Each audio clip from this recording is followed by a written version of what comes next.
한미 연합훈련을 축소하라고 지시했다. 트럼프 미 대통령의 공언은 사실이었습니다. 미 측이 훈련 일부를 한국군과 따로 실시하겠다고 전달해온 것으로 확인됐습니다. 연합훈련의 핵심 부인 전시지휘소 훈련 인원도 축소를 지시했습니다. 박선영 기자의 단독 보도입니다. 대한민국 방위에 필수적인 동맹 훈련을 실시함으로써 We go together. 갑시다. 당초 한미장병이 이번 달 함께하기로 했던 연합 야외기동훈련은 총 14건. 하지만 트럼프 대통령의 연합훈련 축소 지시 하루 만에 일부 야외기동훈련을 한미가 따로 실시하기로 했습니다. 군 관계자는 미 측이 따로 하겠다는 뜻을 전해왔다며 어떤 훈련을 따로 할지 논의가 진행 중이라고 밝혔습니다. 브런슨 주한미군 사령관은 성남에 마련된 전시지휘소 CP탱고의 훈련 인원도 줄이라고 지시했습니다. 지휘소를 평시지휘소인 평택의 캠프 험프리스로 옮기는 방안도 오늘 논의됐습니다. 미군의 이번 결정으로 전면전을 가정한 실전 연합훈련에 차질이 불가피해졌습니다. 공중강습훈련, 화력훈련, 전차와 장갑차를 이동한 기동 및 사격훈련 이런 것들이 통상 포함이 됩니다. 브런슨 사령관은 오늘 훈련 축소 논의를 위해 국방부를 찾았다가 15분 만에 청사를 빠져나갔습니다. 채널A 뉴스 박선영입니다. 최근 김정은 위원장에게 연일 대화 러브콜을 보내고 있는 트럼프 미 대통령, 김 위원장으로부터 응답을 받았다고 밝혔습니다. 그러면서 이렇게 사이좋게 통화하는 합성 사진도 올렸는데요. 정말 뭔가 응답을 받은 걸까요? 워싱턴에서 정다은 특파원이 보도합니다. 트럼프 대통령이 북미 대화 제안에 김정은 국무위원장이 응답했다고 직접 밝혔습니다. Why hasn't Kim Jong-un responded to your request to have a conversation? How do you know he hasn't responded? Has he? Yeah, he has. 어느 정도 대화 진전이 있는지에 대해선 매우 긍정적이라고 답변했습니다. 김정은과 좋은 관계를 맺고 있다며 한미 연합훈련 축소를 지시한 다음 날 이같이 밝힌 겁니다. 다만 북한 측 반응 시점이나 구체적 내용에 대해선 추가 언급은 없었습니다. 트럼프는 SNS에 김정은이 소화기를 들고 자신과 사이좋게 통화를 하는 듯한 합성 사진을 올리기도 했습니다. 사진의 현장은 김정은이 12년 전 300mm 방사포 시험 발사를 지휘하는 상황으로 추정됩니다. 트럼프는 한미 연합훈련 축소 지시가 오랜 동맹국보다 적대국의 이익을 우선시하는 것 아니냐는 지적에 대해선 오히려 안전하게 만들고 있는 것이라며 반박했습니다. I'm making it much safer. You see, I'm actually making it much safer. Kim Jong-un has always treated me with great respect. 훈련 축소 지시에 대해 당초 입장이 없다고 밝혔던 미국 국방부는 채널A 질의에 군 통수권자 지시를 이행하기 위해 적극적으로 작업하고 있다는 입장을 하루 만에 내놨습니다. 워싱턴에서 채널A 뉴스 정다은입니다. 트럼프 대통령은 또 이재명 대통령과 최근에 통화를 했다고 주장했습니다. 이란 전쟁을 도와달라고 요청을 했지만 이 대통령이 거절했다면서 말이죠. 청와대는 난감해하는 분위기입니다. 두 정상이 통화한 건 5월이 마지막이었는데 그런 대화를 나눈 적이 없는 것으로 전해졌습니다. 이상원 기자입니다. 백악관에서 취재진을 만난 트럼프 대통령이 돌연 이재명 대통령과 최근 통화했다고 밝혔습니다. 이란 문제에 대해 한국의 지원을 요청했지만 이 대통령이 사양했다고 설명했습니다. When I called him, I said, "Would you like to give us a little hand? We don't need help with Iran, but if you'd like, give us a hand with Iran." He said, "No, thanks." 주한미군을 언급하며 본인이 반문했다고 전했습니다. And I said, "Wait a minute, soldiers over there guarding you from Kim Jong-un, your next door neighbor, and you're not going to help us on a very easy military operation? Why are we involved in helping you?" 미국 매체 폴리티코는 미 행정부 관계자를 인용해 트럼프 대통령이 이란전 지원 요청에 호응하지 않은 한국을 한 대 때리고 싶은 것 같다고 했습니다. 직접 반박에 나서진 않았지만 청와대는 최근 한미 정상 간 통화 자체가 없었다는 입장으로 전해집니다. 미중 정상회담 이후 회담 결과를 공유한 지난 5월 통화가 마지막이었단 겁니다. 청와대 관계자는 5월 17일에 있었던 두 정상의 통화 내용은 80%가 북한 이야기라고 설명했습니다. 중동 관련 논의도 일부 있었지만 짧게 지나가는 수준이었다고 했습니다. 위성락 대통령 국가안보실장은 이란 전쟁에 관련해선 미국을 포함한 국제사회와 적극 논의해왔다고 밝혔습니다. 채널A 뉴스 이상원입니다.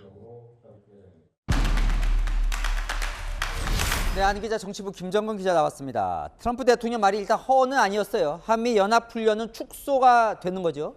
네, 속전속결입니다. 트럼프 대통령이 훈련 축소 지시를 내린 게 우리 시각으로 어제 오전 6시였는데요. 미 전쟁부에서 최고사령관 지시를 적극 이행하겠다 입장을 밝혔고 지시 하루 만인 오늘 오후 3시 주한미군 사령관이 국방부를 방문해 훈련 축소를 논의하고 떠났습니다.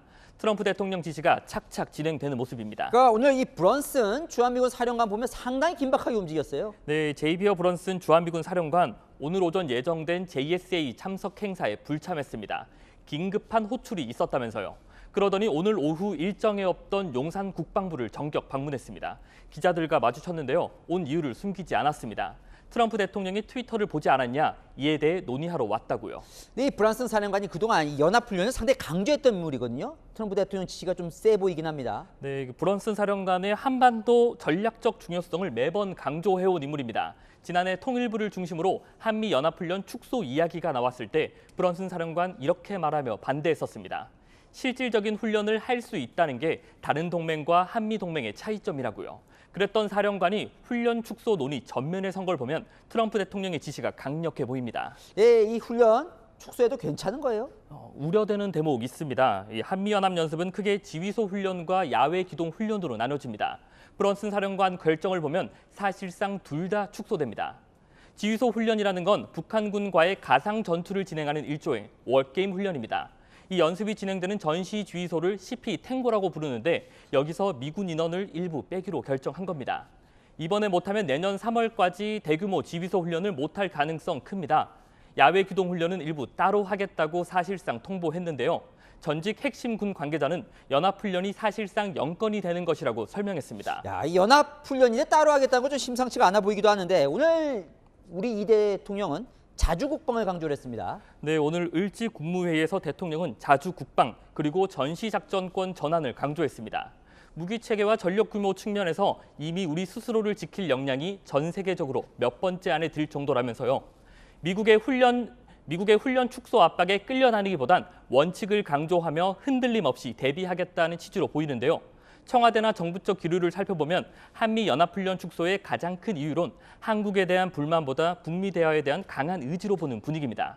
중간 선거 앞두고 북한을 끌어내기 위한 당근으로 쓰겠다 이런 의미로 보입니다. 자, 그럼 결과적으로 어떤 거예요? 한미 동맹은 이상이 없는 겁니까? 한미 간의 복잡한 이슈들이 얽혀 들어가고 있는 게 마음에 걸리는 대목입니다. 트럼프 대통령의 북미 대화 의지와 우리 정부를 향한 대미 투자 지연, 이란 전쟁 비협조 불만이 함께 맞불리고 있는 형국이거든요. 이럴 때일수록 더 치밀하고 격이 없는 소통이 중요해 보입니다. 잘 들었습니다. 네, 이재명 대통령이 한미 연합훈련 둘째 날인 오늘 전시작전권의 임기 내 환수를 차질 없이 추진하겠다고 밝혔습니다.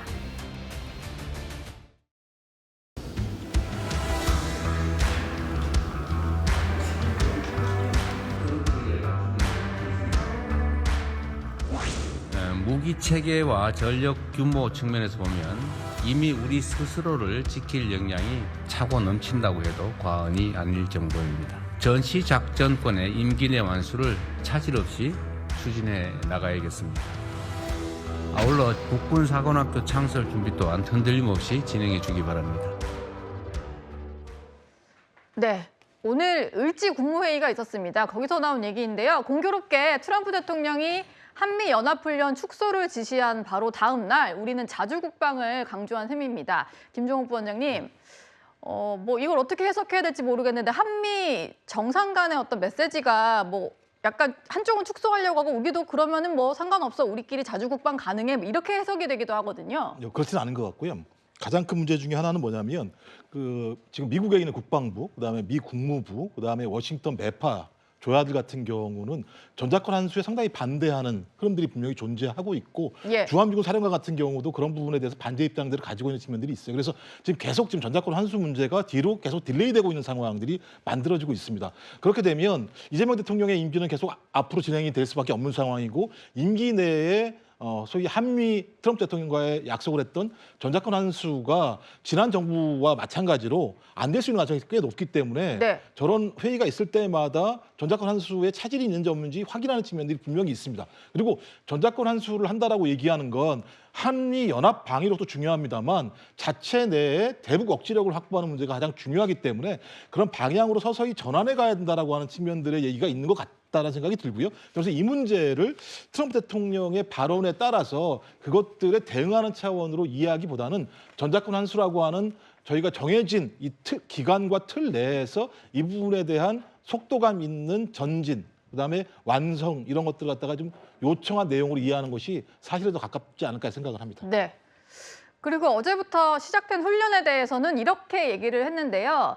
국민을 지키는 방어적인 성격의 훈련이다. 북한을 공격하거나 한반도 긴장을 높이려는 의도가 없다. 특정 대상을 적대시하지 않는다. 이런 얘기를 했습니다. 정영진 변호사님, 최근에도 북한이 도발을 이어가는 상황인데 훈련 축소된 이후에도 이런 표현을 했거든요. 이건 어떻게 해석을 해야 될까요? 글쎄요, 뭐 대통령 말씀 맞죠. 우리나라가 북한을 공격하거나 긴장을 높이려는 그런 의도가 일이라도 있겠습니까? 그거는 전혀 그렇지 않은데 그런데 북한의 입장이 바뀐 게 없어요. 북한은 올해에도 뭐라고 이야기했냐면 우리나라는 더 이상 동족이 아니라고 그렇게 이야기했고요. 윤석열 정권 때만 아니라 이재명 정권에 있어서도 지금 모든 논의는 다 기만적이다, 믿지 못하겠다. 그렇기 때문에 전쟁을 할 수 있다라고 이야기를 했고요. 만약에 전쟁을 하게 되면 대한민국을 괴멸시키겠다. 이런 이야기까지 지금 공공연하게 하고 있는 게 지금 북한 정권인데 네. 이런 식으로 유화적인 말씀하시는 게 얼마나 도움이 될까 그런 생각이 들고요.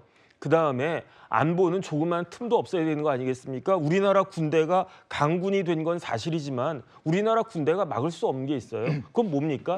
핵이 있잖아요. 북한은 핵이 있기 때문에 만약에 그냥 재래식 전력으로 싸우게 되면 우리나라가 압도하겠죠. 하지만 북한은 핵을 가지고 있는데 그 핵이 언제 어떻게 될지 우리나라는 제가 봤을 때는요.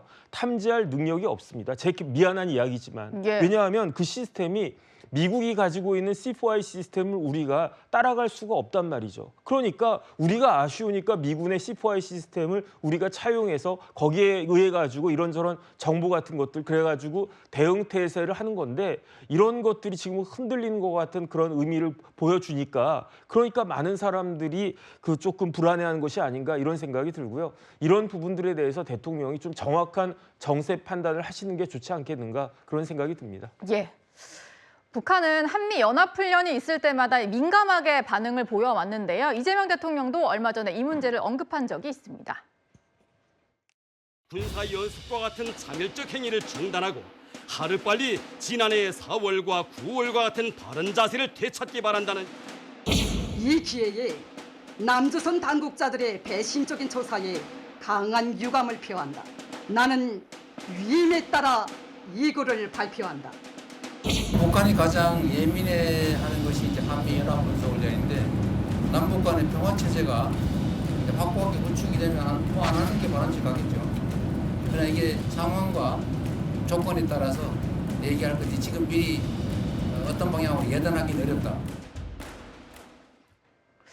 남북 관계가 평화롭기만 하다면 사실 뭐 이게 다 맞는 말일 것 같기는 한데 얼마 전까지도 북한이 도발을 진행했던 과정이다 보니까요.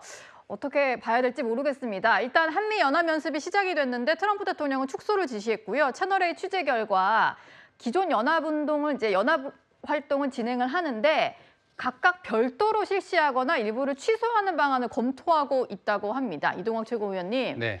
그러니까 트럼프 대통령 지시 이후에 벌어진 일인 것 같은데 연합훈련인데 각각 따로 하는 게 이게 무슨 의미가 있을까요? 글쎄요, 뭐 온라인에서 여러 가지 시뮬레이션으로 하는 경우들도 있고, 그다음에 이 각각 따로 한다고 했을 때 기존의 연합 훈련에는 뭐 크게 제가 볼 땐 이 상황이 좀 달라지는 것이니까 그거는 그것대로 또 평가를 해야 될 일이지만, 예. 제가 볼 때 이렇게 하는 게 이 이재명 정부 자체가 하나의 올곧은 선으로 그냥 간다. 그리고 총이나 칼을 쥐고 우리가 대화하자라고 얘기를 해서는 어차피 대화 테이블로 이끌어내기는 어렵잖아요. 그래서 전략 전술상 저렇게 그냥 하는 것도 일정 부분 지금 그 변화를 추구하는 것이고 그 속에서 또 방법을 찾는 것이 국가의 할 일이라고 생각합니다. 지금 국방부도 그렇고 한미 관계가 흔들리는 것으로 국민들께 비춰지진 않아야 되기 때문에 그런 측면에서는 확실하게 강조를 해주면서도 일관된 입장을 계속해서 가져가는 것이 이 평화를 정착시키는 데 있어서 훨씬 더 좋을 것이라고 생각합니다. 예. 당장 뭐 어제 실시된 훈련 횟수만 좀 보더라도요. 보시면 2025년 지난해에는 22건 정도 야외 기동 훈련을 했고 이번에는 대대급으로 14건 정도 진행이 된다고 합니다. 실제 횟수도 많이 줄어든 그런 상황인데요. 이현종 위원님. 네.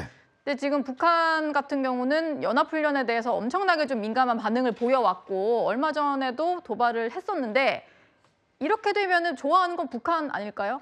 자, 보세요. 이제 이재명 대통령이 우리의 전력 규모 면에서는 충분히 지킬 역량이 있다고 그러는데요. 자, 현대전이 지금 벌어지고 있는 게 이란과 미국이지 않습니까? 그러면 전력 면에서 어느 나라가 앞설까요? 미국이 압도적으로 앞서지 않습니까? 근데 왜 이란을 점령을 못하죠? 자, 우크라이나와 러시아는 누가 더 무장력이 높을까요? 당연히 러시아가 높죠. 근데 지금 어땠습니까? 우크라이나가 지금 전세를 바꾸고 있어요. 왜? 현대전은요, 정말 다릅니다, 상황이. 예. 자, 그리고 지금 한미연합훈련 지금 이야기를 했는데 지금요, 러시아와 지금 이 북한은 훈련 정도가 아니라 실전을 5만 명이 하고 있어요. 지금 그 러시아 전장, 우크라이나 전장에서 이미 북한군 5만 명이 가서 실전을 하면서 드론 전술을 다 배워오고 있는 상황 아니겠습니까? 근데 지금 우리는 고작 이제 한미 훈련하는 거 이것도 지금 같이 안 하겠다는 거 아니겠습니까? 예. 그리고 지금 현대전은 우리가 아시겠지만 지금 무기 어떤 첨단 무기 갖고 싸우는 게 아니잖아요. 드론 전술이나 이런 거 가지고 전세가 완전히 바뀝니다. 아까 전영진 변호사 이야기했지만 대통령이 자꾸 우리가 앞선다고 그러는데 우리가 핵이 있습니까? 저는 정말 근본적인 문제를 질문드리고 싶어요. 도대체 핵도 없으면서 어떻게 우리가 지금 북한을 앞선다라고 저렇게 자신 있게 이야기를 하죠? 그리고 이미 북한은 러시아와 실전 훈련을 지금 몇 년째 지금 하고 있습니다. 예. 근데 우리는 고작 1년에 몇 번 하는 한미 훈련도 지금 줄이겠다? 따로 하자? 지금요, 우리가 이 미국으로부터 북한 정보를 못 받습니다. 정동영 통일부 장관 문제 때문에. 자, 그런데 북한 아까 말씀한 이 미국은요, 위성이 우리의 뭐 수십 배를 가지고 있어요. 북한 전역을 샅샅이 보고 있습니다. 근데 우리는 어떻게 봐요? 못 봅니다. 그러면 우리가 미국과 협조를 통해서 북한 정보를 받아야 되는데, 그다음에 북한 미국과의 어떤 훈련도 하면서 뭔가 손발을 맞춰야 되는데, 예. 그것도 맞추지 못하고 따로따로 훈련한다? 무슨 의미가 있어요? 지금 대한민국 군인만 가지고 지금 북한을 상대할 수 있습니까? 저기는 지금 이미 실전을 지금 하고 있는 상황인데, 저는 정말 대통령의 언급이 그냥 우리만 놓고 자꾸 보는 것 같은데, 지금 세계를 낮춰보면 지금 북한군은 현재만 5만 명이지 이미 가서 전사에서 투입된 군대가 더 많습니다. 우리 군대가 어디 가서 전투를 해본 경험이 있나요? 예. 경험도 없는 군대가 지금 훈련도 저렇게 못하면 어떻게 대응을 하겠다는 거예요? 여러 가지 우려가 좀 큰 상황인 것 같은데요. 이런 가운데 브런슨 주한미군 사령관이 오늘 국방부 청사를 방문을 했습니다. 최근 안규백 장관은 브런슨 사령관과 수시로 소통하고 있다고 밝힌 적이 있었습니다. 유엔사 여단 창설에 대해서 어떻게 유엔사 여단 창설은 경비 여단 창설과 행사는 아마 않기로 그렇게 서로 간에 이야기를 나눴고 합의를 봤습니다. 최근에 브런슨 사령관 직접 만나서 그런 의뢰를 전혀? 그것은 뭐 브런슨 사령관은 언제 만났냐를 제가 확인해 줄 수는 없고 수시로 소통하고 대화하고 하기 때문에 자주 만나고 소통합니다. 네, 브런슨 사령관이요. 한 20분 정도 머물다가 청사를 떠났다고 하는데 회의가 있어서 왔다 뭐 이렇게 얘기를 한 것 같습니다. 최근에 우리 국방부와 또 주한미군 간의 소통이 좀 잘 안 되는 거 아니냐 이런 우려가 있었는데 안규백 장관은 일단 그런 건 아니다라고 선을 그었고요. 김종욱 부원장님, 어떤 얘기를 좀 하고 갔을까요? 지금 연합훈련 축소 얘기가 나왔으니까 뭐 그런 대화를 나눈 걸까요? 뭐 그런 부분도 얘기를 했었을 거고 아마 트럼프 대통령의 지시사항도 있다고 얘기하니까 근데 핵심적인 내용들은 그러니까 야외 기동 훈련을 그러니까 줄이는 문제와 관련해서 이것이 한국적인 요구인지 아니면 미국의 주한미군에 대한 성격 변화인지 확인해 볼 필요가 분명히 있습니다. 왜냐하면 지금 주한미군은 2000년대 초반부터 전략적 유연성이라고 얘기해서 주한미군을 소위 대북, 북한을 막아내는 방법뿐만 아니라 다른 지역으로 투사할 수 있는 영역으로의 성격 변화를 하고 있는 상황이고요. 예. 그것이 중간에 약간 좀 멈췄다가 실제적으로 이재명 정부 들어오면서부터 더 그 부분이 활발하게 논의가 되고 있고 그 부분에 대해서 가장 잘 알고 있는 부분이 브런슨 아마 주한미군 사령관이라는 생각이 들어요. 그랬을 때 야외 기동훈련이라고 하는 부분들은 북한을 전제로 하는 것이기 때문에 그런 훈련들을 줄여나가면서 주한미군의 이동성들을 높이는 어떤 주한미군의 새로운 방식들의 얘기들이 있을 것이고 그런 부분들을 국방부 장관, 우리 국방부 장관과 서로 계속 협의를 해야 되는 측면들이 꽤 있을 거라는 생각이 듭니다. 그래서 저는 그런 차원의 전체적인 주한미군의 전략적 유연성들로의 성격 변화와 그다음에 한미연합훈련의 성격 변화 이 두 가지들을 조율하는 작업들이 계속 지금 벌어지고 있는 상황인데 아까 말씀드렸듯이 주한미군 같은 경우 특히 지금 미국 국방부 같은 경우는 소위 이 한국에 있어서의 주한미군의 성격을 대중 방어 전선으로 가려고 하는 측면들이 꽤 많이 있습니다. 이런 부분과 관련해서 부분적인 제가 볼 때는 여러 가지의 갈등들이 있을 거라는 생각이 들기 때문에 예. 그런 부분들에 대한 조율들이 지금 벌어지고 있는 거 아닌가 이런 생각이 듭니다. 네. 오늘 을지 국무회의가 있었다고 제가 말씀을 드렸는데 모두 발언에서부터 대통령이 이런 얘기했습니다. 국군 사관학교 창설 준비를 흔들림 없이 진행해달라. 이 자리에는 당연히 안규백 장관도 있었고요. 정혁진 변호사님. 다음 주에 공청회가 예고되어 있는데 여전히 좀 안 장관에게 힘을 실었다 이렇게 보면 될까요? 그런 것 같긴 한데 그런데 지금 국군사관학교에 찬성하는 우리나라 국민이 얼마나 되겠습니까? 그렇지 않아도 지금 현역 그 사관학교 출신 장교들의 수준이 이전만 못하다라고 한 이야기가 굉장히 많은데 만약에 유성으로 내려가면 더 떨어지지 않겠습니까? 왜냐하면 바다 없는 회사에 누가 들어가고 싶겠습니까? 활주로가 없는 공사에 누가 들어가겠냐고요. 그러니까 이런 부분들에 대해서 근본적인 그 의문들을 다 가지고 있는데 이것을 그냥 막무가내로 강행하려고 하는 것은 참 문제가 있는 것이 아닌가 상식적으로 이런 생각할 수밖에 없고요. 더군다나 지금 전자권 환수한다라고 하는 이야기는 좋은 이야기이긴 하지만 그 이야기의 뜻이 뭐냐면요. 더 이상 미군의 도움을 받지 못할 수 있다는 그런 뜻이거든요. 왜냐하면 전자권을 우리가 가지고 왔는데 한국군이 미군을 지휘할 수 있겠습니까? 한국군은 한국군만 지휘한다는 이야기예요. 전자권 환수라고 하는 그런 의미거든요. 지금은 미군이 연합군이니까 한국군까지 지휘해가지고 대북 억지력과 방어력을 최상위로 높이는 건데 그것이 안 된다는 그런 이야기 아니겠습니까? 예. 그렇다라고 하면 우리 군이 더 튼튼해져야 되는데 국군 사관학교 가지고 그게 가능하겠는가? 오히려 더 문제가 발생할 수 있는 것이 아닌가? 이런 부분들을 많은 국민들이 불안해하고 있고 이런 부분들에 대해서 제대로 된 공청회가 있어야 되는데 공청회가 제대로 이루어질까? 참 많은 사람들이 걱정하고 있습니다. 예. 저는 분명한 설명을 좀 해줘야 될 것 같아요. 정말 안규백 장관이 이야기하듯이 3사 통합을 스마트 강군 만들기 위해서 통합력을 높이기 위해서 하는 것인지 아니면 이번에 육사가 이 계엄을 했기 때문에 그에 대한 보복성 성격인지 대통령의 이야기와 지금 장관의 이야기가 다르잖아요. 제발 좀 왜 그렇게 통합하는 것에 대한 자세한 설명, 이걸 했을 때 문제점 한 번이라도 좀 국민들에게 설명을 좀 해줬으면 좋겠습니다. 예. 안규백 장관은 아마 공청회 앞두고 여러 가지 또 설득 작업에 나서지 않을까 싶습니다. 국회 국방위 소속의 천하람 개혁신당 원내대표는요, 최근 논산훈련소에 다녀왔습니다. 그 소감을 밝히면서요, 현재 한미 연합훈련 상황에 대해서 이런 진단을 내렸습니다. 참 세월이 야속하다고 느끼긴 한 게 각계 전투훈련 또 20km 야간 행군 이렇게 같이 했었는데 따라가기만 해도 정말 쉽지 않더라고요. 트럼프 대통령이 국내 정치용으로 한국에 돈을 더 뜯어내야 된다 뭐 이런 것들 하는 거에 하루 이틀 일은 아니지만 실질적으로 필요한 한미연합 군사훈련 축소가 된다는 건 문제거든요. 군당국 또 안보당국에서 제대로 바로잡을 필요성이 크다라고 느껴지고요. 북한이 도발의 강도를 낮추고 있다 그러면 그래 뭐 이야기해보자 할 수 있는데 우리만 일방적으로 근데 자꾸 종전하자 그러고 뭐 대화 이야기하고 굉장히 걱정됩니다. 네, 논산훈련소에 다녀온 이후에 소회를 여러 가지 밝히고 있는데 천하람 원내대표 이런 얘기했습니다. 한미 연합훈련 축소는 문제고 군 또는 안보당국에서 바로잡아야 된다라고 했는데 우리 정부의 대응이 좀 소극적이다 뭐 이런 지적인 것 같아요. 이동학 최고위원님 좀 공감하시나요? 네, 애초에 이재명 정부에서요 한미 연합훈련을 강화해야 된다라고 얘기하지 않았습니다. 그러니까 저 기조는 사실은 어찌 보면 미국에서 나온 신호지만 이 기조에 맞다라고 생각이 들고요. 오히려 북한에서 이러한 뭐 이제 반응들이 앞으로 어떻게 나올지를 좀 지켜봐야 되는 것이고 지금 미국에서 보십시오. 이렇게 하다 보니까 미국 국내에서 트럼프 대통령한테 뭐 독재자에 아부한다, 그리고 동맹을 홀대한다 이런 얘기들이 나오지 않습니까? 저는 그런 것들도 좀 두루두루 볼 필요가 있다라고 생각이 들고요. 아까 이제 국군사관학교 얘기가 나와서 말인데 이 부분과 관련돼서는 앞으로 장병 수가 절대적으로 줄지 않습니까? 그런데 어떻게 장군 수가 그대로 유지가 됩니까?